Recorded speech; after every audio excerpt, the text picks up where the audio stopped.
Hello everyone, स्वागत है आप सभी का आपके अपने चैनल मेड कैम क्लासेस में। दोस्तों, गेट 2026 के एग्जाम की अगर मैं बात करता हूं तो आप ये मान के चलिए 40 से 45 दिन आपके जो है वो बचे हुए हैं।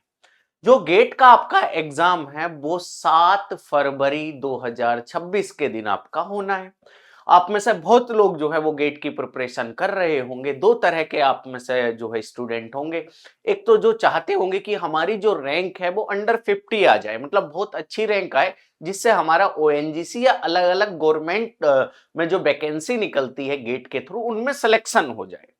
और आप में से बहुत ज्यादा नंबर ऑफ स्टूडेंट ऐसे भी होंगे जो चाहते होंगे कि भाई हमारा गेट का एग्जाम क्वालिफाई हो जाए, जिससे हमें जो अमाउंट जो है वो जेआरएफ का मिलता है वो सेम अमाउंट हमारा मिले। क्योंकि 100 में से आप ये मान के चलिए 32 से 35 नंबर लाना इतना मुश्किल बात नहीं होता।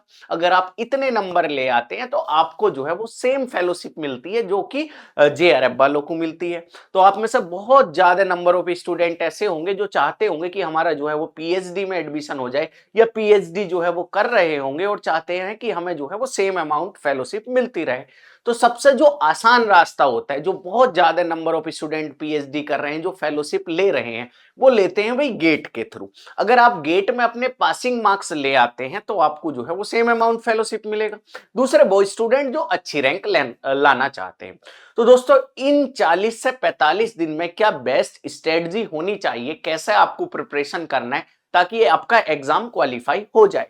देखिएगा, मैं ये मान के चल रहा हूं कि आप में से ज्यादातर स्टूडेंट ने जो अभी 18 दिसंबर 2025 के दिन सीएसआईआर नेट का एग्जाम हुआ था वो दिया होगा, या हो सकता है उसके लिए प्रिपरेशन करी हो, या दूसरे वे स्टूडेंट होंगे जो जिनका पहले से जो है वो जेआरएफ क्वालिफाई होगा बट जो है वो गेट की तैयारी कर रहे होंगे। तो दोनों के लिए मैं स्ट्रेटजी बताऊंगा, आपको जो है ध्यान से सुनना है।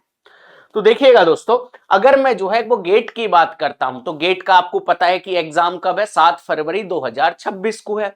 अगर मैं सिंपल बात करूं कि भाई कैसे होता है, सीबीटी बेस्ड होता है, मतलब कंप्यूटर बेस्ड आपका टेस्ट होता है। 3 घंटे का आपका एग्जाम होता है, टोटल मार्क्स 100 रहते हैं, जिसमें से अगर मैं टोटल क्वेश्चन की बात करता हूं तो 65 हमारे टोटल क्वेश्चन रहते हैं, जिसमें जनरल एप्टीट्यूड के 10 क्वेश्चन, और अगर मैं केमिस्ट्री की बात कर रहा हूं तो 55 क्वेश्चन जो है वो हमारे केमिस्ट्री के रहते हैं। ठीक है। अब ये मान के चलिए आपके 15 मार्क्स जो है वो जनरल एप्टीट्यूड से आते हैं और 85 मार्क्स जो है वो आपके केमिस्ट्री से आते हैं। इसके बाद अगर हम टाइप की बात करें किस तरह के क्वेश्चन आते हैं, तो 3 तरह के क्वेश्चन जो है वो एग्जाम में आते हैं। एमसीक्यू, मल्टीपल चॉइस क्वेश्चन, जिसमें अगर मैं बात करता हूं तो 1/3 निगेटिव मार्किंग सब में होती है। अगर 2 नंबर का क्वेश्चन है तो 2/3, 1 नंबर का क्वेश्चन है तो 1/3 निगेटिव मार्किंग जो है वो एमसीक्यू और एमएसक्यू में जो है वो होती है। दूसरा होता है आपका मल्टीपल सेलेक्ट क्वेश्चन, मतलब कई आपके एक से ज्यादा आंसर ठीक है, आपको उसमें से जो है वो चूज करना है। तीसरा होता है NAT, numerical answer type question. दोस्तों, इसमें जो है वो आपकी निगेटिव मार्किंग नहीं रहती है। इतनी चीज एकदम कॉमन है, ये आपको जो है सभी को पता होगी। अच्छा, अगर मैं सिलेबस की बात करता हूं तो दोस्तों आप जो है वो सिलेबस से भी परिचित होंगे। सेम सिलेबस जो है वो हमारा जैसा नेट का सिलेबस रहता है वैसे ही जो है वो गेट का मिलता जुलता 90% सिलेबस है। थोड़ा बहुत जो है वो चीजें अलग हो सकती है, बट एग्जाम का पैटर्न थोड़ा डिफरेंट है, क्योंकि भाई उसमें ज्यादा नंबर ऑफ क्वेश्चन आते हैं, इसमें नंबर ऑफ क्वेश्चन कम आते हैं। उसमें चॉइस ज्यादा रहती है, इसमें चॉइस नहीं होती है। अगर फिर भी मैं एक बार अगर आपसे सिलेबस की बात करता हूं तो भाई आपका क्या होगा, क्वांटम केमिस्ट्री हो जाएगा, ग्रुप थ्योरी हो जाएगा, chemical thermodynamics, statistical thermodynamics, chemical kinetics आपका हो गया, इलेक्ट्रोकेमिस्ट्री हो गया, मोलिकुलर स्पेक्ट्रोस्कोपी हो गया, ये सारे का सारा सॉलिड स्टेट, ये सारे का सारा आपका जो है फिजिकल केमिस्ट्री का सिलेबस है मोटा मोटा। और अगर हम ऑर्गेनिक केमिस्ट्री की बात करें तो आपका GOC, aromaticity, stereochemistry, reactive intermediate, reaction mechanism, reagent chemistry, name reaction, pericyclic, photochemistry, इसके बाद जो है नेचुरल प्रोडक्ट और स्पेक्ट्रोस्कोपी। हेट्रोसाइक्लिक के क्वेश्चन काफी आते हैं, ये हो गया। अगर हम इनऑर्गेनिक केमिस्ट्री की बात करें तो केमिकल बॉन्डिंग, पीरियोडिसिटी हो गई आपकी, साथ ही साथ जो है coordination chemistry, organometallic chemistry, bio inorganic, radio activity, F block और मेन ग्रुप। ये आपका मोटा मोटा सिलेबस हो गया किसका, इनऑर्गेनिक केमिस्ट्री का। दोस्तों, ये 40 से 45 दिन जो है इन्हें हम कैसे यूज कर सकते हैं, तो देखिए एक एक करके जो है वो चीजें आपके सामने में डिस्कस करता हूं। दोस्तों, अगर मैं डे 1 और 2 की बात करता हूं, मतलब फर्स्ट शुरू के जो दिन है आपके, वो आपको क्वांटम केमिस्ट्री पढ़नी चाहिए। 40 दिन की मैं स्ट्रेटजी बता रहा हूं। अगर आपने अभी तक थोड़ा बहुत भी पढ़ रखा है, अगर इस हिसाब से आप चलोगे तो आपके क्या है पासिंग मार्क्स इजीली आ जाएंगे। और अगर आपकी तैयारी अच्छी हो रखी है तो इसे आप अपने हिसाब से मॉडिफाई भी कर सकते हो। देखिएगा, डे 1 और 2 में आपको क्वांटम मैकेनिक्स पढ़ना है और क्वांटम मैकेनिक्स में भी जो है वो आपको operator, computer, particle in one D box या particle in a box, harmonic oscillator और हाइड्रोजन एटम पे जो है वो फोकस करना है। ठीक है, साथ ही साथ आपको प्रीवियस ईयर क्वेश्चन, क्वांटम के प्रीवियस ईयर क्वेश्चन जरूर सोल्व करने, क्योंकि दोस्तों क्वेश्चन जो है वो बहुत हद तक क्वांटम केमिस्ट्री के प्रीवियस ईयर से ही आते हैं। इसके बाद डे 3 और 4 की अगर मैं बात करता हूं तो आपको थर्मोडायनामिक्स और स्टैटिस्टिकल थर्मोडायनामिक्स पे फोकस करना है, जिसमें आपका मैक्सवेल रिलेशन हर बार क्वेश्चन आता है तो थोड़ा इसका ध्यान रखना है। एनसेम्बल और पार्टीशन फंक्शन, इनका भी जो है वो थोड़ा विशेष रूप से ध्यान रखना है, क्योंकि ये अक्सर हम एग्जाम में भूल जाते हैं। इसके बाद डे 5 में आपको केमिकल काइनेटिक्स पढ़ना है, आपको एसएसए के बारे में जरूर पढ़ना है। उसके बाद आर्हेनियस और यूनिमोलिकुलर रिएक्शन, क्योंकि इधर से सबसे ज्यादा क्वेश्चन आपके आते हैं। इसके बाद डे 6 की अगर मैं बात करता हूं दोस्तों, ये आपका रिवीजन है, मतलब आप ये मान के चलिए कम से कम एक दिन में जो है अगर आपको ये 40 दिन वाला फॉर्मूला अगर जो है वो फॉलो करना है, तो आप ये मान के चलिए मिनिमम जो है वो आपको 7 से 8 घंटे देने पड़ेंगे। अगर इतने आप आवर देते हो और इन 40 दिन में इस हिसाब से चलते हो जैसे आपको मैं बता रहा हूं, तो आपका जरूर एग्जाम क्वालिफाई होगा। देखिएगा, इसके बाद अगर हम डे 6 की बात करते हैं तो इलेक्ट्रोकेमिस्ट्री नस्ट इक्वेशन से जो है वो क्वेश्चन आता है, डिबाई हकल और कंडक्टेंस थोड़ा आप देख सकते हो। इसके बाद डे 7 की बात करते हैं, सॉलिड स्टेट में जो क्वेश्चन पूछा जाता है वो क्रिस्टल डिफेक्ट से सबसे ज्यादा क्वेश्चन पूछा जाता है और डेंसिटी से क्वेश्चन पूछा जाता है। तो आपको जो है सॉलिड स्टेट पढ़नी है, पूरा पढ़ना पूरा है, बट इन दो पे जो है वो ज्यादा फोकस करना है। इसके बाद सरफेस केमिस्ट्री पे बेट और लैंगम्यूर थ्योरी जो आपकी होती है, इन पे जो है थोड़ा हमें ज्यादा फोकस करना है।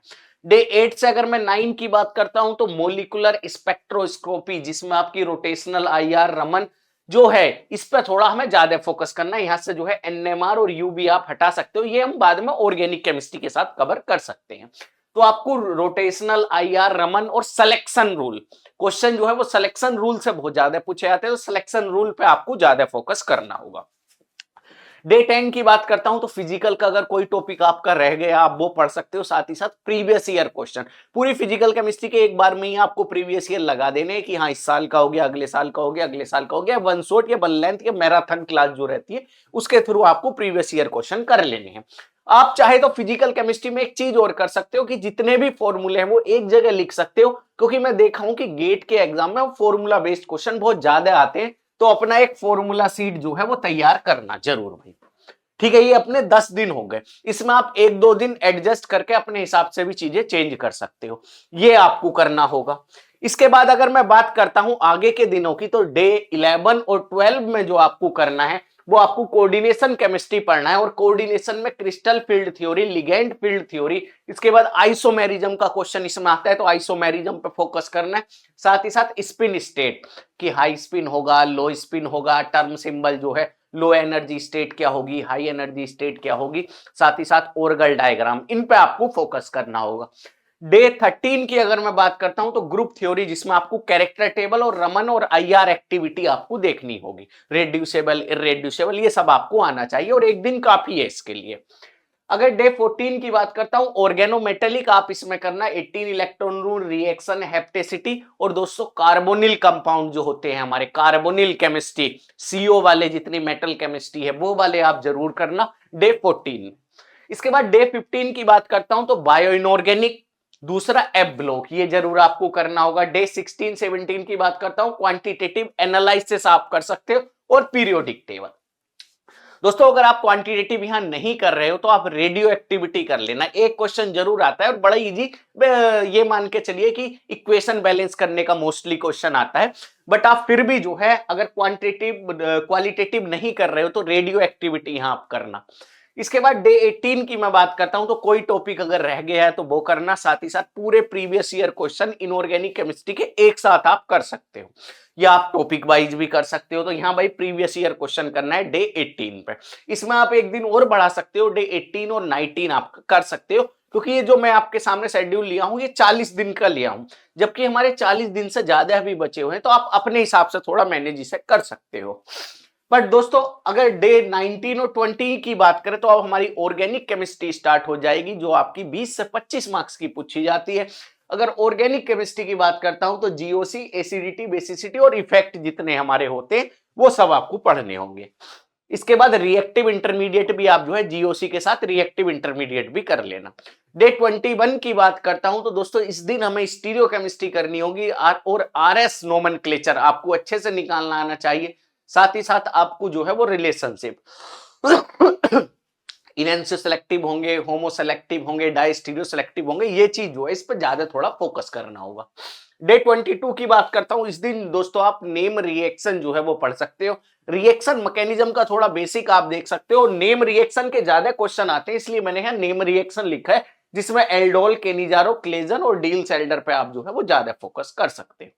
डे 23 की बात करें, pericyclic reaction, Woodward Hofmann rule जो होता है उस पर हमें फोकस करना है और पेरिसाइक्लिक रिएक्शन कंप्लीट करना है। दोस्तों अगर आप पेरिसाइक्लिक कर पाते हो टाइम से तो इसके साथ साथ आप फोटो भी एक बार देख सकते हो। फोटो का भी आपसे एक आध क्वेश्चन पूछ लेता है, तो Norris type 1, Norris type 2, Barton reaction और इसके साथ साथ जो है जो अपनी एक दो रिएक्शन और होती हैं वो आप देख सकते हो।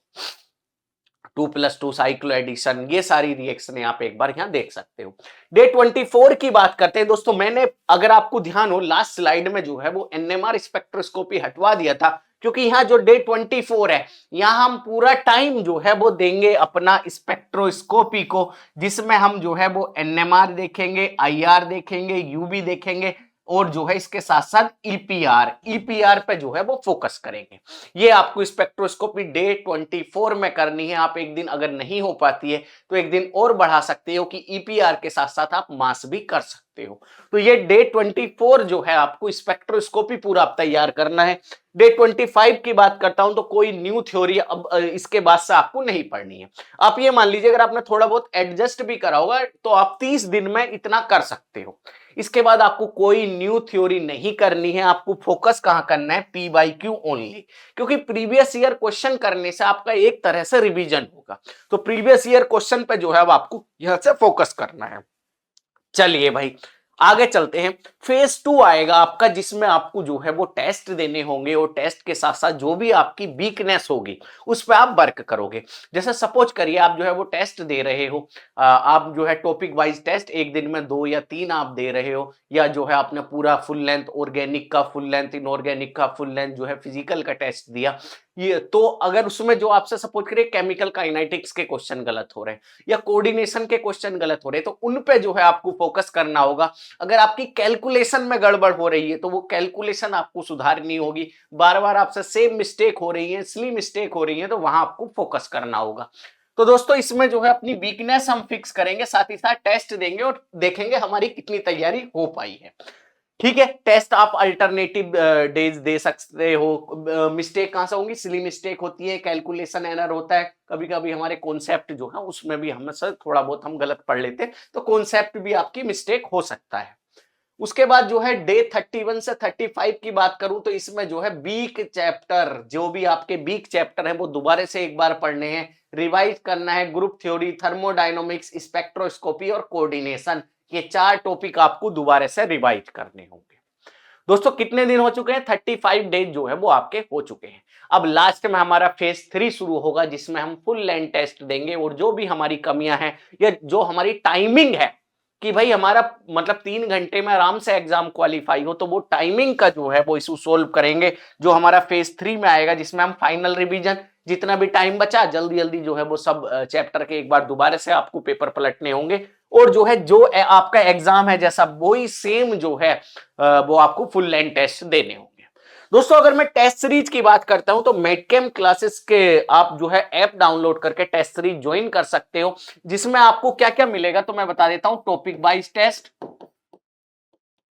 टॉपिक वाइज आपको टेस्ट मिलेंगे, साथ ही साथ जो है 2 ऑर्गेनिक के, 2 ऑर्गेनिक के, 2 इनऑर्गेनिक के, 2 इनऑर्गेनिक के, 2 फिजिकल के,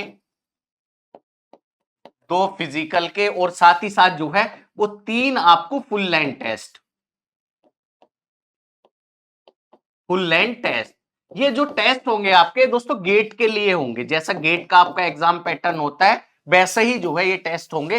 तो अगर आप ये जो है टेस्ट सीरीज ज्वाइन करना चाहते हो, जिसकी फी भी अगर मैं बात करता हूं तो बहुत कम जो है वो रखी है, 499 जो है वो इसकी फी रखी गई है। आप जो है इस नंबर पे कांटेक्ट कर सकते हो, 9696536173।